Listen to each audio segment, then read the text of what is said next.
With full respect to the Constitution, in defense of institutional balance, and in the name of the Filipino people, the House of Representatives has filed a motion for reconsideration before the Supreme Court.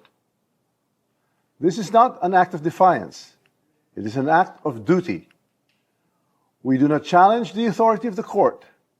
We seek only to preserve the rightful role of the House, the voice of the people, in the process of accountability. Let us be clear. The Constitution says the House of Representatives shall have the exclusive power to initiate all cases of impeachment. That power is not shared, not subject to pre-approval, and not conditional.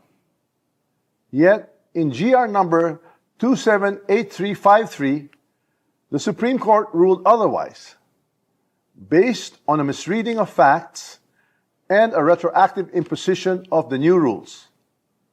On February 5, 2025, the House transmitted the fourth impeachment complaint, filed and signed by 215 members, to the Senate. Only after this transmittal did we archive the earlier three complaints. The sequence matters. It proves there was only one valid initiation, not four. Even the court's own precedent, Francisco versus House, supports this. Only one impeachment can be initiated, and that initiation begins with a one-third endorsement or a referral. That is exactly what the House did. The court also said the Vice President was denied due process because she was not furnished a copy or given a chance to respond. But nowhere in the Constitution is that required before transmittal. In fact, in all past impeachments, the trial and the right to be heard take place in the Senate. To invent new rules now and apply them retroactively is not just unfair, it is constitutionally suspect. Let me say this with candor.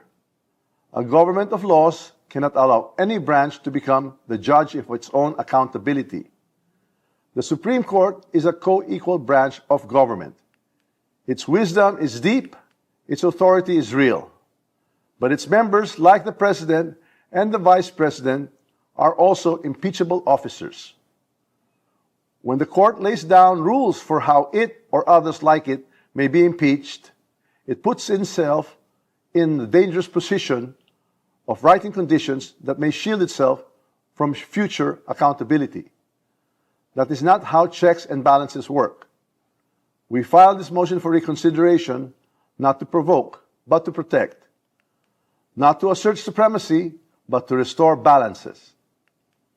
Because if impeachments can be blocked by misunderstood facts or rules made after the fact, then accountability is not upheld, it is denied. To dissent is not to defy. To demand accountability is not to destabilize. To insist on constitutional integrity is not to weaken democracy, it is to strengthen it. We speak now not because it is easy, but because it is necessary. The House will not bow in silence.